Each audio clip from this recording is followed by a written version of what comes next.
The sun sank below the jagged treetops, casting long, gnarled shadows over the forgotten cabin deep in the Appalachian woods.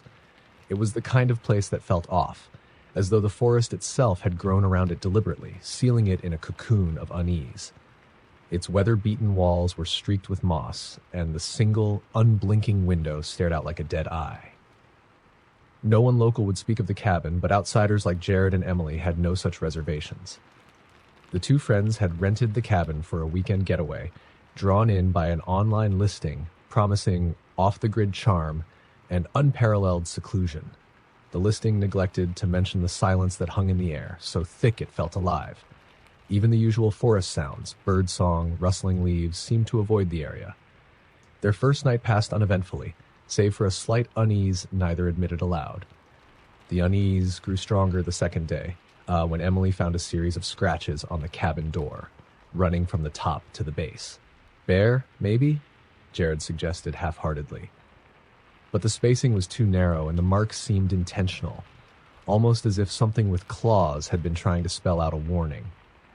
As dusk fell on the second night, Emily went to draw the curtains and stopped, her breath catching in her throat. A figure stood at the tree line, partially obscured by the shadows. It wasn't moving, just staring, though it was impossible to make out its face. She called Jared, but when he joined her at the window, the figure was gone. Probably a deer or something, he said, but Emily wasn't convinced. They both laughed nervously, trying to shake the tension that had seeped into the cabin like a cold draft. The laughter didn't last long. Later that night, a faint scraping sound woke them. It came from beneath the floorboards. Jared, half asleep, dismissed it as raccoons or some other woodland pest, but the sound persisted, slow and deliberate. Scrape, scrape, scrape. It moved under their bed, paused, and then started up again, heading toward the living room. Jared grabbed a flashlight, trying to mask his own fear with bravado. Emily clutched a kitchen knife as they tiptoed into the living room. The scraping stopped as soon as they stepped out of the bedroom, that leaving only silence and the rhythmic creak of the floorboards under their weight. The silence stretched taut, suffocating, until a loud crash came from the kitchen. They rushed in to find the back door wide open, swinging on its hinges. The knife Emily had left on the counter was gone. They decided to leave at first light, but sleep proved impossible. The noises returned, louder this time. Footsteps above them, though the cabin had no second floor. The footsteps turned into running, then a series of muffled thumps, as though something heavy had been dropped repeatedly. Emily tried to call for help, but her phone showed no service. Jared's phone wouldn't even turn on. The hours dragged on until the faint gray light of dawn began to filter through the curtains.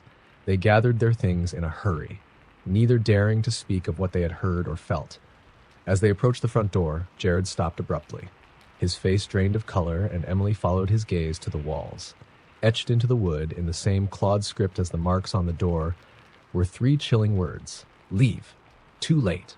A guttural scream erupted from the forest outside, primal and agonized, shaking them to their cores. It was followed by another, closer this time. Then, silence. The kind of silence that presses against your ears and makes you wish for noise, any noise, just to prove you haven't gone deaf. They bolted for the car, abandoning their bags. Jared jammed the key into the ignition and the engine sputtered but wouldn't start. He tried again. Nothing.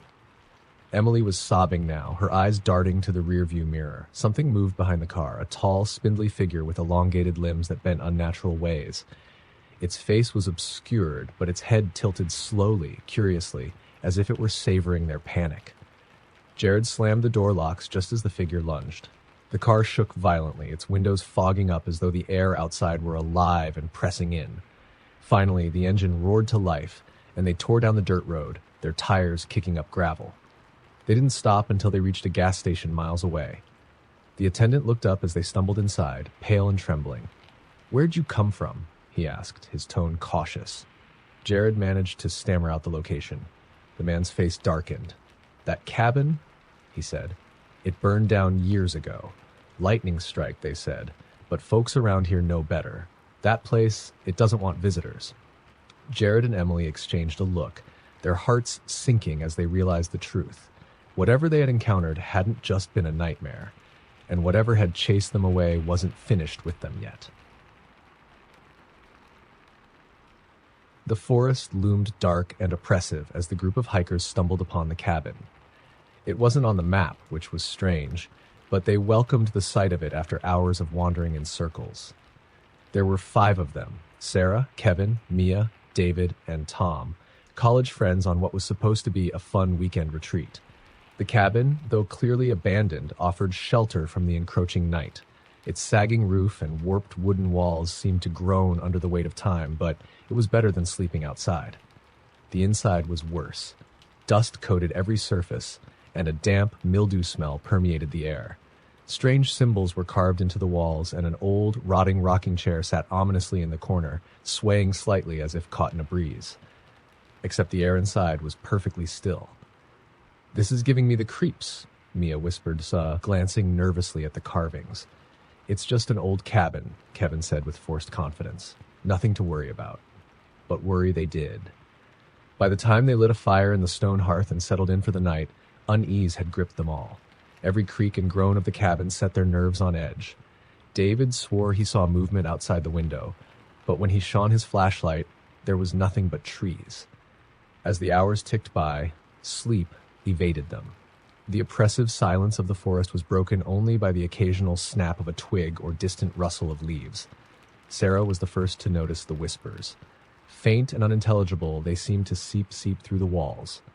"Do you hear that?" she asked, her voice barely audible. "No," Tom said, but his wide eyes said otherwise. The whispers grew louder, overlapping voices that seemed to be arguing.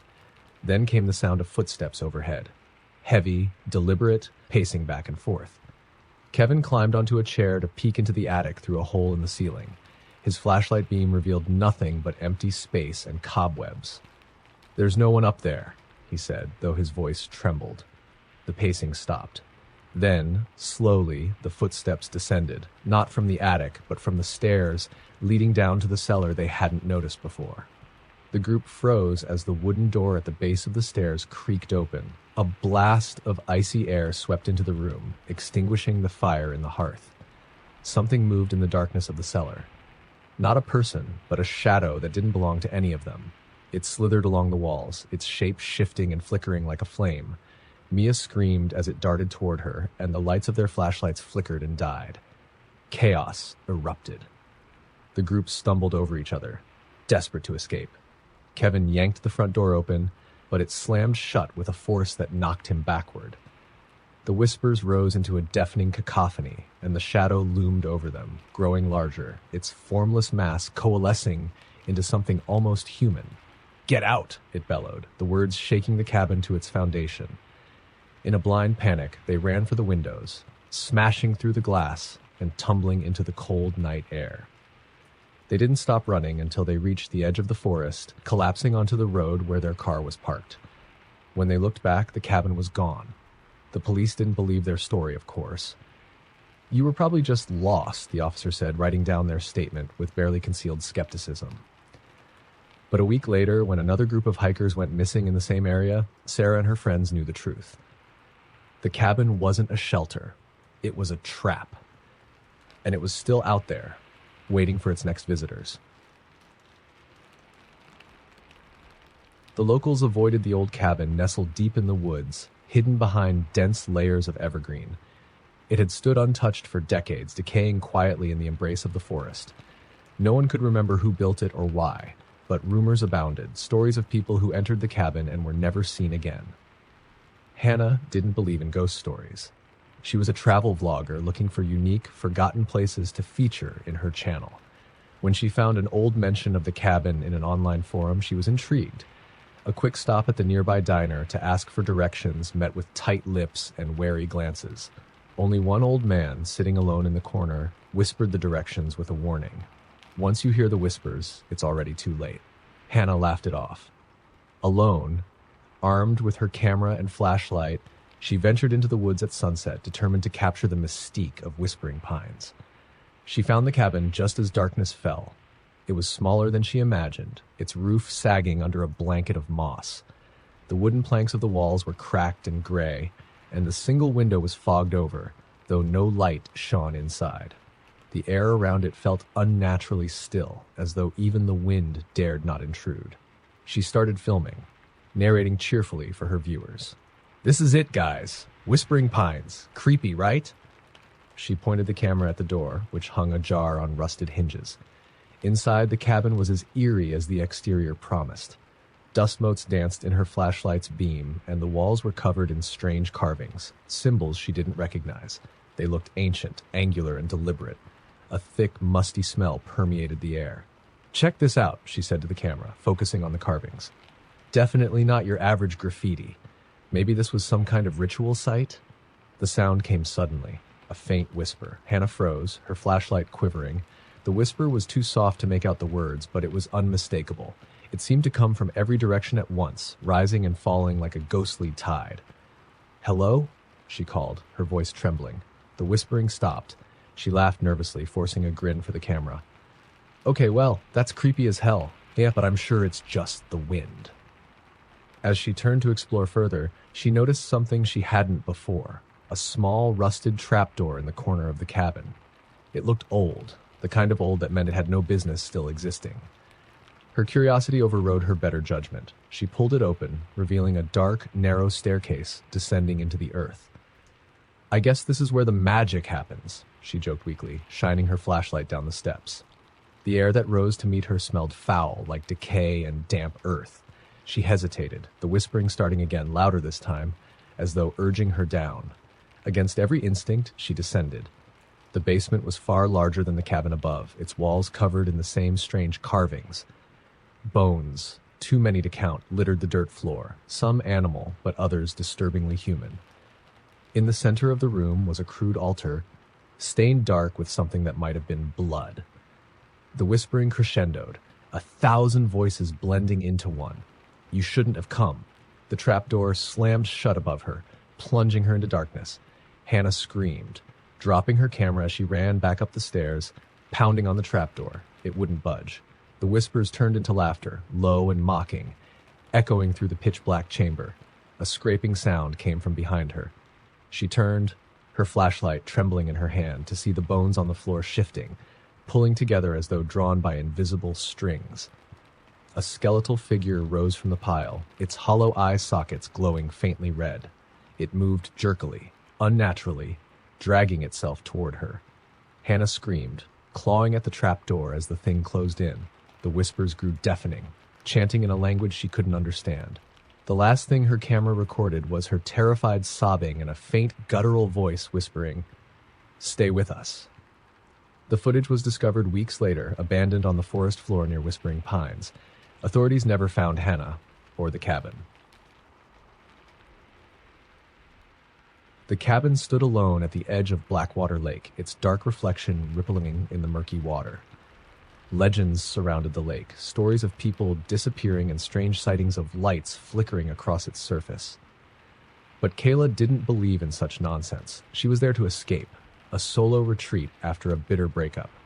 She arrived at dusk, her car crunching over the gravel path. The cabin was quaint, but unsettling. Its windows seemed to watch her approach, and the heavy wooden door groaned in protest when she pushed it open. Inside, the air was damp and smelled faintly of rot. "Could use some airing out," Kayla muttered, setting her bags down. The first night passed uneventfully, though she had trouble sleeping. She kept waking up to the faint sound of dripping water. At first, she thought it was the sink, but when she checked, the taps were dry. The sound persisted, steady and rhythmic, but she couldn't find its source. By morning, she was exhausted. Determined to shake off the eerie feeling, she spent the day hiking the trails around the lake. The scenery was beautiful, but the silence was oppressive. No birds, no rustling leaves, just the occasional faint splash from the water. That evening, as she cooked dinner, she glanced out the kitchen window and froze. A figure stood at the edge of the lake, half hidden by the mist rolling off the surface. "Hello?" she called, stepping onto the porch. The figure didn't move. It looked tall and gaunt, its features obscured by the growing darkness. Kayla's unease grew. "Do you need help?" Still no response. When she blinked, the figure was gone. Shaken, she locked the cabin doors and closed all the curtains. The sense of isolation that had once seemed appealing now felt suffocating.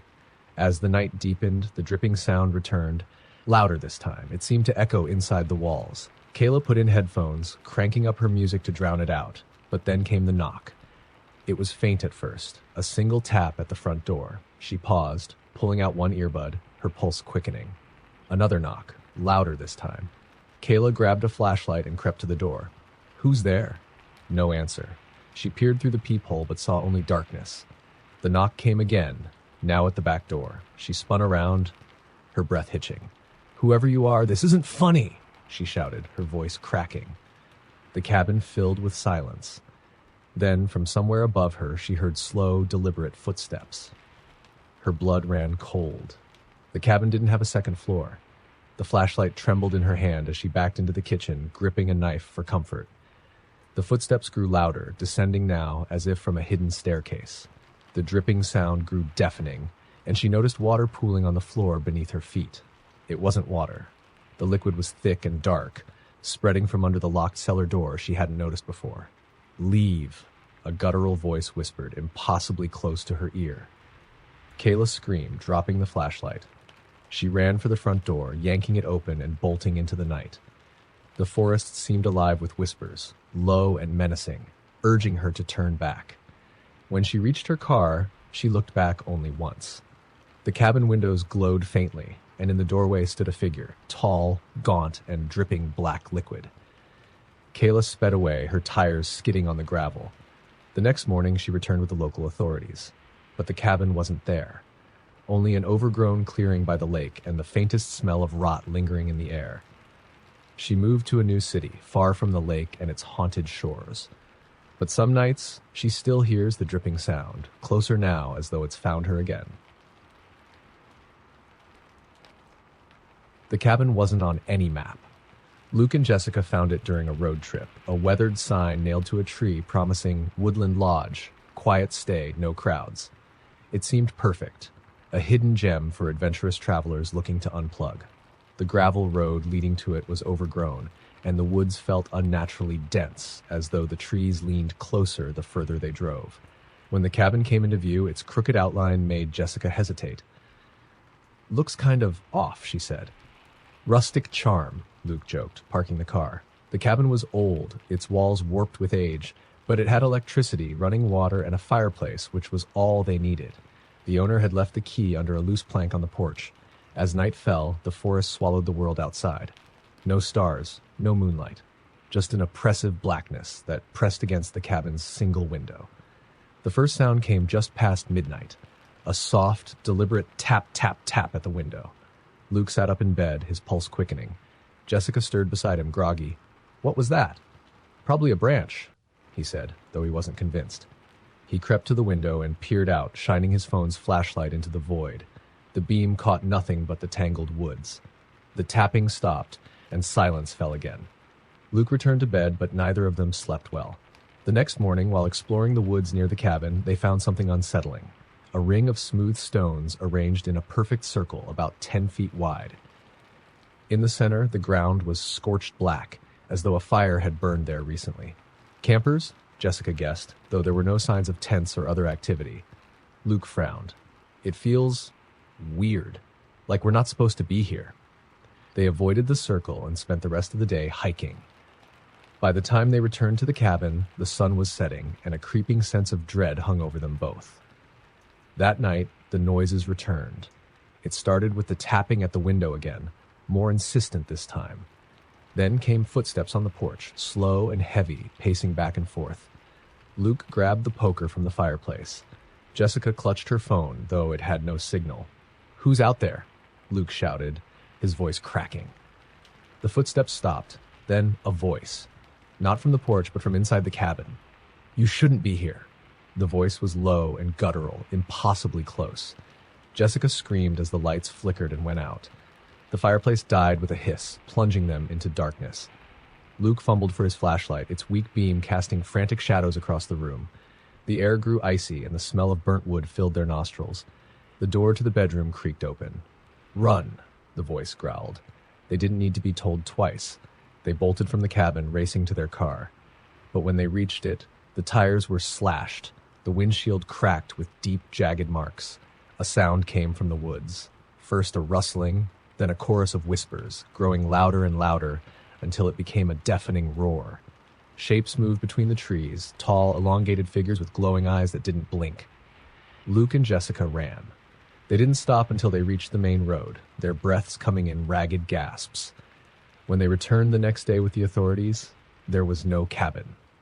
The gravel road led to nothing but dense forest. The scorched circle remained, though now it was overgrown with wildflowers. Luke and Jessica left town immediately, but neither could shake the feeling that something had followed them. They both began having the same nightmare, standing in the woods, surrounded by whispering voices as tall shadows watched from the trees.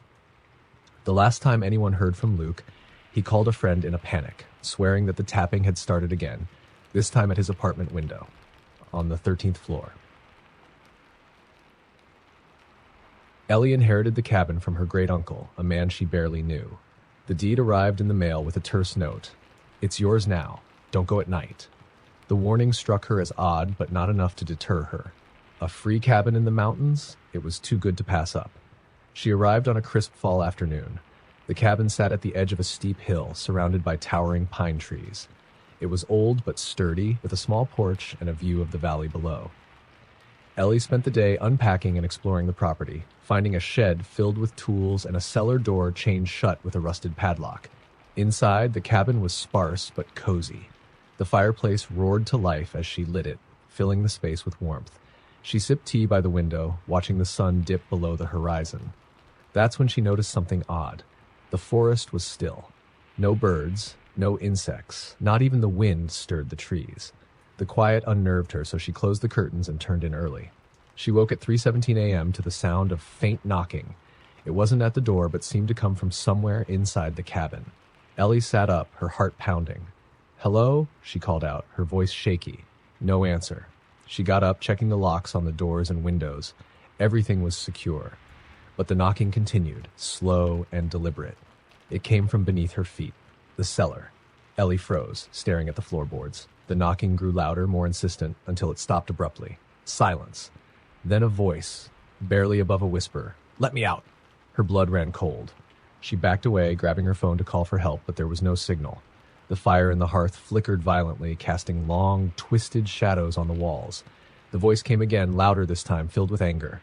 "Let me out!" Ellie grabbed a knife from the kitchen and stood near the door, every muscle in her body tense. Hours seemed to pass as she stood there waiting until the first light of dawn spilled through the curtains. The noises stopped. When morning came, she left the cabin, vowing never to return. She sold it to a local buyer, grateful to wash her hands of it. But the nightmares began a week later. Every night, Ellie dreamed of the cabin, the cellar door unchained, swinging open to reveal a staircase descending into darkness. And every night she heard the voice calling to her. One night she woke to find muddy footprints leading from her bedroom door to her bed. The next morning, she boarded up her apartment windows and stayed awake until dawn. But the knocking came anyway, louder now, more insistent. It was inside. The last anyone heard from Ellie was a voicemail she left for a friend. "It's here. It followed me. Don't let it out." When her friend went to check on her, Ellie was gone. Her apartment was empty, save for the faint smell of damp earth and a single phrase carved into the wall. "I'm free now." The story went that a trapper had built it over a century ago, but vanished under mysterious circumstances. Locals whispered about screams heard from the woods and strange lights glowing through the trees. Teenagers dared each other to spend the night there, but no one ever stayed until morning. One rainy autumn evening, Megan and her three friends, Ethan, Rachel, and Sam, decided to debunk the stories. They were amateur paranormal investigators, always looking for their next thrill. Armed with cameras, flashlights, and an EMF detector, they hiked the muddy trail to the cabin. When they arrived, the structure looked worse than they expected. Its roof sagged and the front door hung ajar, creaking softly in the wind. The air was thick and heavy, carrying a faint metallic scent. "Creepy as hell," Rachel muttered, pulling her coat tighter. "That's why we're here," Megan said, masking her own unease. The inside was damp and claustrophobic. The walls were covered in old hunting trophies, deer antlers, bear pelts, and a rusted shotgun mounted above the fireplace. A crude wooden table sat in the center of the room, gouged with deep, erratic marks. Ethan set up the equipment while Megan explored. The first strange thing she noticed was the cold. It wasn't just chilly, It felt like the warmth was being pulled out of the air itself. Her breath fogged in front of her, and the hairs on her arms stood on end. "Got something," Ethan said, pointing to the EMF detector. The lights flickered wildly as he swept it across the room. "Probably just old wiring," Sam suggested. "There's no power here," Ethan shot back. Megan opened a door to what looked like a bedroom. The bed was stripped bare, and the walls were gouged with the same deep scratches. A foul odor wafted from the corner, where something dark and dried stained the wooden floor. "Megan, come look at this," Rachel called from the main room. When Megan returned, she found her friends staring at the fireplace. The mounted shotgun had fallen to the floor. "I didn't touch it," Ethan said defensively. Before Megan could respond, the sound of a distant scream echoed through the woods. It was high-pitched, almost inhuman. The group froze, exchanging uneasy glances. "Did you hear that?" Rachel whispered. "Probably an animal," Sam said, though his voice wavered. The scream came again, louder this time, closer. Suddenly, the cabin door slammed shut with a deafening bang. Rachel screamed, and Ethan rushed to open it, but it wouldn't budge. The windows rattled, and a low, guttural growl filled the room, seeming to come from everywhere at once. The EMF detector spiked wildly, the lights flashing red. Megan's flashlight beam caught something in the corner, a shadow that didn't belong to anyone in the room. It was tall, impossibly tall, with elongated limbs that twitched unnaturally. "Get out!" Megan shouted, yanking at the door. The growl turned into a roar, and the lights in their flashlights cut out simultaneously. In the darkness, something moved, heavy footsteps pounding across the floor. Rachel screamed again, and Megan felt someone grab her arm by pulling her toward the door. The door finally gave way, and the group spilled out into the rain-soaked night. They didn't stop running until they reached their car. As they drove away, Rachel sobbed, clutching her knees. "Did you see it?" she whispered. "Its face. It didn't have a face." Ethan didn't respond. He stared blankly out the window, his knuckles white against the steering wheel. When they reviewed the footage the next day, the camera had recorded only static. But near the end of the tape, just before it cut off completely, there was a single frame. The inside of the cabin, dark except for two glowing eyes in the corner. The cabin still stands. But now, even the locals won't go near it. Some nights, people claim to hear the same inhuman scream echoing through the woods, followed by the sound of heavy footsteps.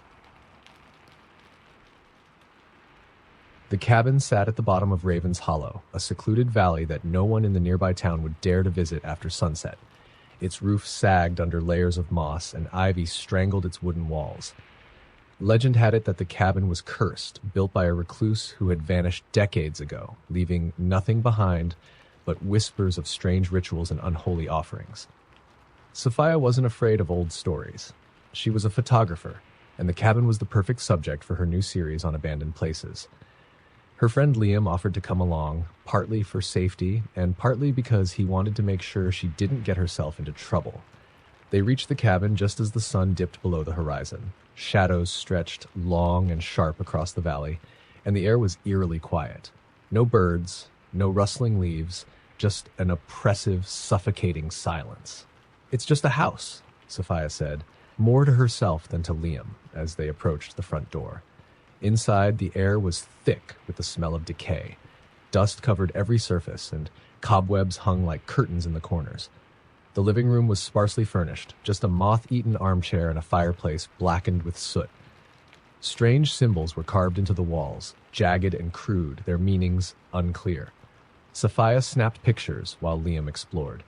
"Hey, there's a basement," he called from the kitchen. Sophia joined him, peering down the steep, dark staircase. The wooden steps looked unstable, and the air wafting up was cold and damp. "Let's check it out," Liam said, switching on his flashlight. Sophia hesitated but followed. The basement was larger than expected, with stone walls that felt older than the cabin itself. In the center of the room was a stone altar, its surface stained dark with something that might have been blood. Around it, candles had melted into hardened pools of wax, their wicks long extinguished. "Creepy as hell," Liam muttered, shining his flashlight on the walls. Sophia photographed the altar, her unease growing. She could almost hear whispers, faint and indistinct, as though the room itself was alive. "Did you hear that?" Liam asked suddenly, his flashlight jerking toward the stairs. "Hear what?" Sophia replied, her voice tight. "Footsteps, upstairs." They both froze, listening. The sound came again, slow, deliberate, and heavy. Liam motioned for Sophia to stay back as he crept up the stairs, gripping his flashlight like a weapon. When he reached the top, he swung the beam around the room. Nothing. Maybe it was an animal, Liam said, though his voice lacked conviction. Sophia joined him, and they both jumped as the front door slammed shut on its own. That's it. We're leaving, Liam said, grabbing her arm. But when they tried to open the door, it wouldn't budge. The handle wouldn't turn, and the hinges groaned as though something heavy pressed against it. The whispers grew louder, circling them, though there was no one else in sight. Get the windows, Liam said, his voice rising with panic. But the windows wouldn't open either, their glass cold and unyielding under their hands. The whispers turned into laughter, low, guttural, and mocking. Sophia spun around, her flashlight flickering. A figure stood in the doorway to the basement, shrouded in darkness. It was tall and unnaturally thin, its head tilted at an impossible angle. The flashlight died, plunging them into total darkness. Run! Liam shouted, grabbing Sophia's hand and dragging her toward the kitchen. They stumbled through the cabin, slamming into walls and tripping over furniture as the laughter grew louder, more menacing. The air turned icy, their breaths visible in the gloom. Finally, they found the back door and forced it open, tumbling into the night. They didn't stop running until they reached their car. As they sped away, Sophia looked back once, catching a glimpse of the cabin in the rearview mirror. In the upstairs window, a pale face watched them leave, its hollow eyes glowing faintly red. The next day, Sophia reviewed the photos on her camera. Most of them were normal. Shots of the cabin, the basement, the altar. But one image made her blood run cold. It was a picture of her and Liam, taken from inside the cabin, though neither of them had touched the camera. In the background, behind them, the shadowy figure loomed, its face a featureless void. The camera stopped working after that, refusing to power on. Sophia smashed it with a hammer and never spoke of the cabin again. Liam moved to a different state, but sometimes, late at night, he hears faint laughter outside his window. It was supposed to be a quick getaway. Mark and Vanessa rented a remote cabin for the weekend, a chance to unwind and unplug. The listing promised breathtaking views and total privacy. What they didn't know was that the cabin came with a history, a dark one that the owners didn't bother to mention. The road leading to the cabin twisted through dense forest, and by the time they arrived, dusk had already settled. The cabin was small but cozy, with large windows overlooking the woods. Mark unloaded their bags while Vanessa wandered through the rooms. In the bedroom, she found a small, ornate mirror hanging above the dresser. Its frame was intricately carved with twisting vines and strange symbols. Vanessa frowned. It didn't match the rustic aesthetic of the cabin. "Look at this," she said, calling Mark into the room. He shrugged. "Creepy, but kind of cool. Probably an antique." They left the mirror alone, but that night, Vanessa had trouble sleeping. She kept hearing faint noises, a soft tapping, like fingernails drumming against glass. She thought it was the wind, but when she checked the windows, they were shut tight. Around 3 a.m., she woke up again, her throat dry. As she reached for the glass of water on the nightstand, her gaze drifted to the mirror. There was something in it, a shadow, faint but distinct, shifting behind her reflection. Vanessa froze, her heart hammering. Slowly, she turned to look behind her. Nothing. When she looked back at the mirror, the shadow was gone. The next morning, Vanessa told Mark about what she'd seen. "It's probably just your imagination," he said. "You've been stressed lately." Vanessa wanted to believe him, but something about the mirror unsettled her. The longer she looked at it, the more it seemed wrong. The reflection felt delayed, as if the image wasn't keeping up with her movements. That night, Mark fell asleep quickly, but Vanessa lay awake, her eyes drawn to the mirror. Around midnight, she heard the tapping again, soft, rhythmic, and unmistakably coming from the glass. She sat up, her breath hitching as she stared at the mirror. This time, the shadow was back, clearer now. It had the shape of a person, but its proportions were all wrong. Its arms too long, its head tilted at an unnatural angle. Vanessa whispered, "Mark," but he didn't stir. The shadow moved closer to the surface of the glass. Its head turned slowly, as though it was looking directly at her. Then it smiled. Vanessa screamed, waking Mark. "What? What's wrong?" he shouted, jumping out of bed. "The mirror!" Vanessa cried, pointing. Mark turned on the light, but the mirror reflected nothing unusual. No shadow, no smile, just their pale, frightened faces. "That's it. We're taking it down," he said. He tried to remove the mirror from the wall, but it wouldn't budge. It was as if the frame had fused with the wood. "Forget it," Let's just sleep in the living room, Vanessa said, grabbing her pillow. They spent the rest of the night on the couch, the fireplace casting flickering shadows across the room. Neither of them slept. The next morning, they decided to leave early. As they packed, Vanessa noticed something strange. The mirror wasn't in the bedroom anymore. "Mark?" she called nervously. "What is it?" "The mirror. It's gone." Mark checked the entire cabin, but the mirror had vanished. "That's weird," he said, trying to sound calm. "Let's just go." They drove away, neither of them looking back. But as they reached the main road, Vanessa glanced at the rearview mirror. Her reflection stared back at her, but it wasn't moving. It just smiled. The cabin remains on the rental site, but guests report strange occurrences. Mirrors appearing in rooms where there weren't any before, shadows that move on their own, and the sound of tapping late at night. No one has stayed longer than a single night.